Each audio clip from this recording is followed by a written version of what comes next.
إخواتي في العقيدة الموضوع عن سكودي دون نهدي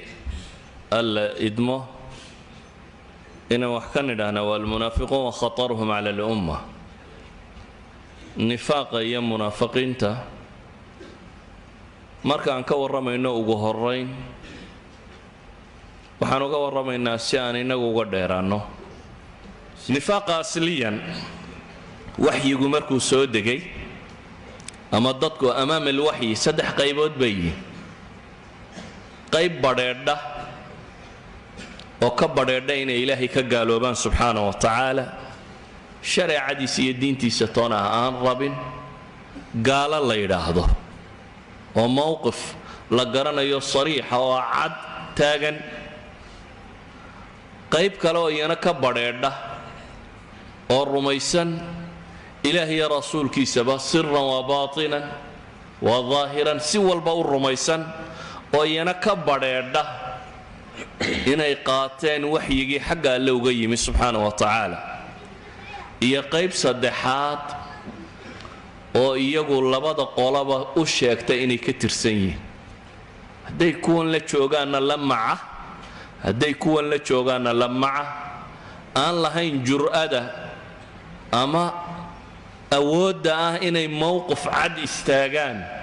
oo waxa ay rumaysan yihiin ay ka badheedhaan ama gaalnimo ha noqoto ama islaamnimo ha noqotee qur-aanka ilaahay wuxuu inoogu tilmaamayaa kooxdani bini aadamka kooxda ugu shar badan inay tahay gaalka munaafaqa ka xun وهي آخرة ساقا كبوصوصية إن المنافقين في الدرك الأسفل من النار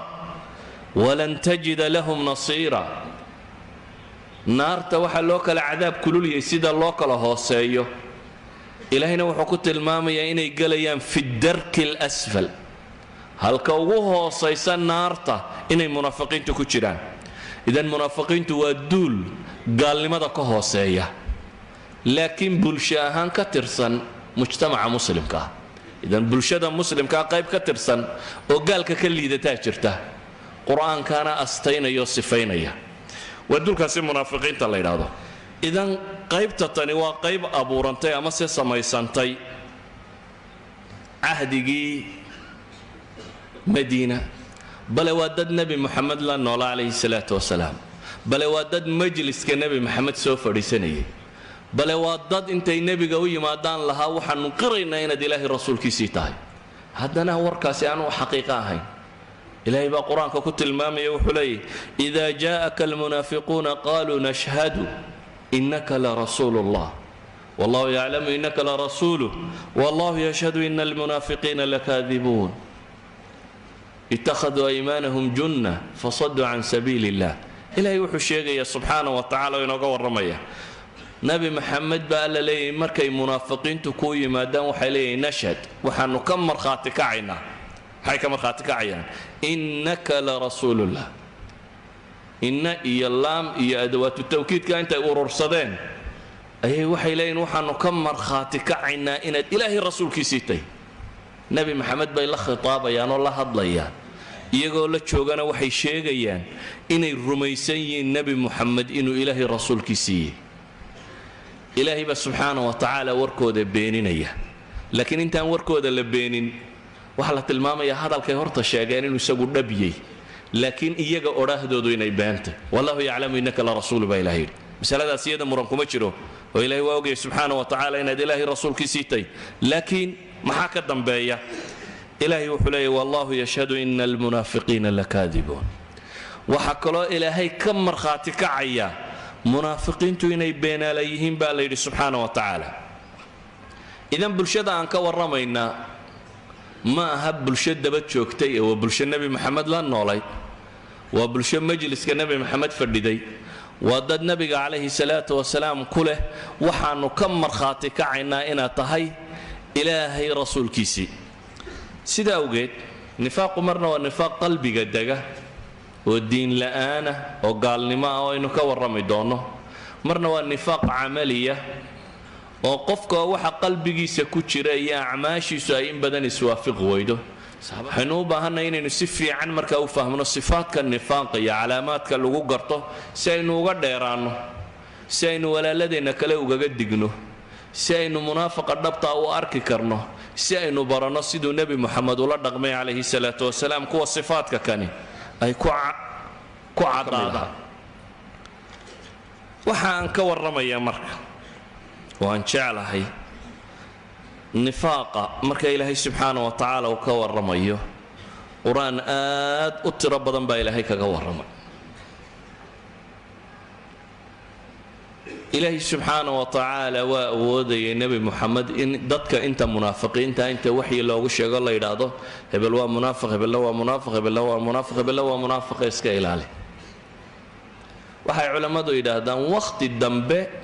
ayaa waxyigu nebiga ku soo degay midhadh ka mida munaafiqiinta loo sheegay, isna uu xudayfa oo qura u sii sheegay, xudayfa ibnulyamaan saxaabigii la odhan jiray. laakiin baa la yidhaahdaa intii ugu badnayd munaafiqnimada ilaahay subxaana wa tacaala qur'aan buu ku asteeyey iyo sifaat. culamaa'i tarbiya rag ka mida waxay tilmaamayaan mas'aladaasi waxaa ku jira bay leeyihiin in jiilka dambe muslimiintu waxay ku dhaqmaan ay helaan. oo haddii nebi moxamed calayhi salaatu wasalaam uun inta munaafiqiinta magacyadooda loo sheego, innagu maanta munaafiqiinta saynuu la dhaqmi lahay, see lagu garan lahaa?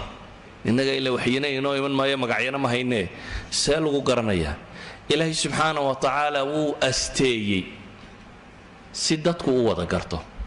qur-aan aad u tiro badan baa ilaahay munaafiqiin kaga warramaya. suurat lbaqara in badanoo ka mid a ilaahay kaga warramaya, suuratu tawba, suurat lmunaafiqiin, axdaad tiro badan boo nebi moxamed calayhi salaatu wasalaam wakhtigiisii dhacdaa ilaahay kaga warramaya. ghaswatu uxud, ghaswat alaxzaab, ghaswatu bani nadiir, bani lmustalaq, xaadiat lif, ghaswati tabuuk. qur-aanka ka warramaya ghasawaadkaasoo dhammi munaafiqiin buu tilmaamaya. waxaa ilaahay subxaana wa tacaala uu ka warramayaa munaafiqiintu khatartooda. waa nimankii awooday nebi moxamed ciidan uu wato gebigiisuba 1000 qofa inay 3 dalooloo dalool la kaci karaan, yacni taaiirkay bulshada ku lahaayeen. nebi moxamed calayhi salaatu wasalaam ghaswatu uxud 1000 nin buu la soo dagaal tegay,